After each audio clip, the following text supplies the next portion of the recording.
Supreme কোর্টে সম্প্রতি রাজ্যের প্রায় 26,000 শিক্ষক এবং অশিক্ষক কর্মচারীদের চাকরি বাতিলের পর একটা প্রশ্ন বারবার উঠছে।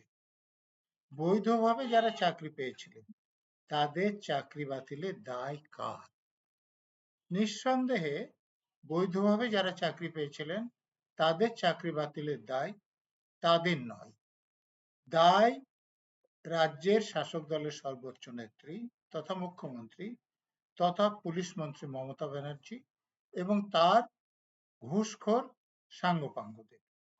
শিক্ষামন্ত্রী পার্থ চ্যাটার্জি এবং তার অধীনস্থ সংস্থা এসএসসি প্রভৃতির পদাধিকারীদের ব্যবহার করে কোটি কোটি টাকা আদায় করে যোগ্য প্রার্থীদের বঞ্চিত করে অযোগ্য অন্ততপক্ষে কম যোগ্য প্রার্থীদের চাকরি বিক্রি করা না হলে হাইকোর্টে মামলা হতোই না।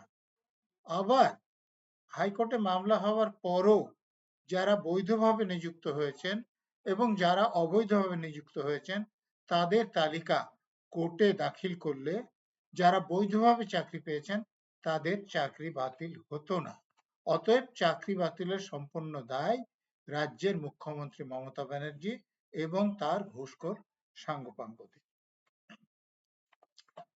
এই চাকরি বাতিলের পর রাজ্যের নেতা মন্ত্রীরা এই যোগ্য এবং অযোগ্য পরিভাষা ব্যবহার করছেন এবং যোগ্যদের চাকরি দেওয়ার কথা বলছেন, কিন্তু এই পরিভাষা ব্যবহার ঠিক নয়।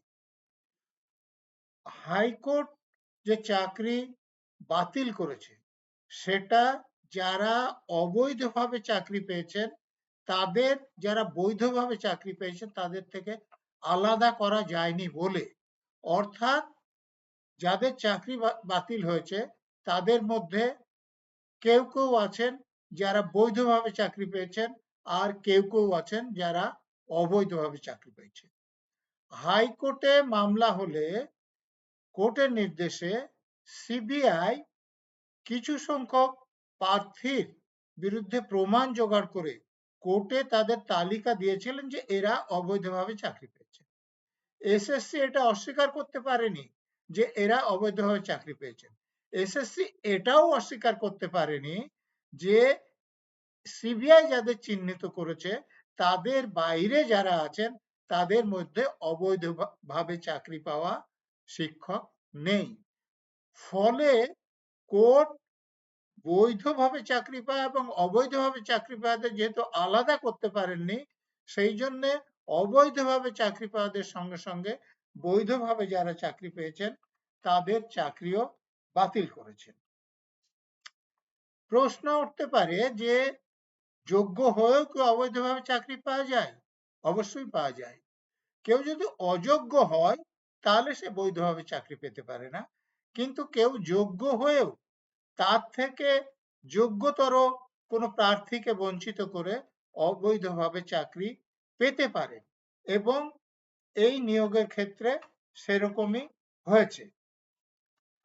আরো প্রশ্ন উঠতে পারে যে যারা বৈধভাবে চাকরি পেয়েছেন রাজ্য সরকার বা এসএসসি তো তাদের জানতেন, কাজেই যারা অবৈধভাবে চাকরি পেয়েছেন তাদের তালিকাও তারা দিতে পারতেন, তাহলে তালিকা দিলেন না কেন? কারণ একটাই, যে একবার যদি তাদের তালিকা দিয়ে দেওয়া যায় যে এরা এরা অবৈধভাবে চাকরি পেয়েছেন তাহলে তাদের চাকরিটা তো যাবে। আবার এই নতুন প্রক্রিয়ায় তাদেরকে চাকরি দেওয়া যাবে না, তারা টাকা ফেরত চাইবে যে আমরা তো টাকা দিয়ে চাকরি কিনেছিলাম, যদি চাকরিতে থাকছে না তাহলে আমাদের টাকাটা ফেরত দেন। আর এই কুন্তল ঘোষের কথা তো শুনেছিলেন যে আমি 10% রেখে 90% উপরে পাঠিয়ে দিতাম। এই উপরে 90% যাদের কাছে যেত তাদের যাতে অসুবিধায় না পড়তে হয় তার জন্যই রাজ্য সরকার বা রাজ্য সরকারি সংস্থা কোর্টে অবৈধভাবে যারা চাকরি পেয়েছেন তাদের তালিকা দেননি, এবং এটা না দেওয়ার ফলে কোর্ট সকলের চাকরি বাতিল করলে এখন তাদেরকে চাকরি দেয়া যাবে এবং তাদের কাছ থেকে আবারও টাকা আদায় করা যাবে। আর একটা প্রশ্ন মাথা চাড়া দিচ্ছে যে যখন এই চাকরিহারা শিক্ষকরা আন্দোলন করছেন তখন ওয়াকআপ নিয়ে আন্দোলন জোরদার করা হচ্ছে, বা শাসক দলেরই কোনো নেতা একে অপরের বিরুদ্ধে বলছেন তা নিয়ে বিতর্ক সৃষ্টি করা হচ্ছে। এগুলো কেন করা হচ্ছে? কারণটা খুব পরিষ্কার। কারণ চাকরিহারাদের আন্দোলনের ফলে এই নিয়ে আলোচনা হলে রাজ্যের মুখ্যমন্ত্রী, অন্যান্য মন্ত্রী এবং তাদের অধীনস্থ লোকেরা যে টাকা নিয়ে চাকরি বিক্রি করেছেন এবং তার জন্য এই চাকরি বাতিল হয়েছে, এটা লোকের সামনে খুব পরিষ্কারভাবে চলে আসছে।